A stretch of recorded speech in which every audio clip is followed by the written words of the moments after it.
আইপিএলের ৫৮তম ম্যাচে পাঞ্জাব কিংসের বিপক্ষে মাঠে নেমেছিল দিল্লি ক্যাপিটালস। ম্যাচ চলাকালীন সময়ে জম্মুসহ সীমান্তবর্তী ভারতের কয়েকটি জায়গায় ক্ষেপণাস্ত্র হামলা চালিয়েছে পাকিস্তান। এরপরে হিমাচল প্রদেশ ক্রিকেট অ্যাসোসিয়েশনের স্টেডিয়ামের আলো নিভিয়ে দেওয়া হয়। পরে ম্যাচ পরিত্যক্ত ঘোষণা করে আম্পায়ার। এই ঘটনায় আইপিএলে ক্রিকেটারদের নিরাপত্তা নিয়ে শঙ্কা তৈরি হয়। এর মাঝে শুক্রবার আইপিএলের ১৮তম আসর স্থগিত করেছে বিসিসিআই। এক জরুরি সভায় ভারত সরকারের পরামর্শে এমন সিদ্ধান্ত নেওয়া হয়েছে। এর আগে বৃহস্পতিবার আইপিএলে স্থগিত হয় পাঞ্জাব কিংস ও দিল্লি ক্যাপিটালসের ম্যাচ। ধর্মশালায় ব্ল্যাকআউট হয়ে যাওয়ায় দ্রুতই মাঠ ছাড়তে বলা হয় দর্শকদেরও।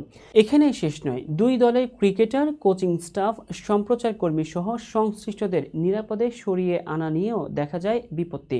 বিমানবন্দর বন্ধ থাকায় বাধ্য হয়ে বিকল্প হিসেবে ব্যবস্থা করা হয় বিশেষ ট্রেনের। বার্তা সংস্থা পিটিএ জানিয়েছে, আইপিএলের বিদেশি খেলোয়াড়রা ভারতে অবস্থান করাটা আর নিরাপদ মনে করছেন না। যত দ্রুত সম্ভব দেশে ফিরতে চান তারা। বিশেষ করে অস্ট্রেলিয়ার ক্রিকেটাররা আর কোনো ম্যাচই খেলতে চান না, এমনটাই এসেছে বিভিন্ন মাধ্যমে। শুধু তাই নয়, নিরাপত্তা ইস্যুতে বেশিরভাগ দর্শকই চান আপাতত টুর্নামেন্ট স্থগিত করতে। তাতেই দেখা যায় আইপিএলের ভবিষ্যৎ নিয়ে শঙ্কা। তাই শেষ পর্যন্ত আইপিএল স্থগিত রাখার সিদ্ধান্ত নিয়েছে বিসিসিআই।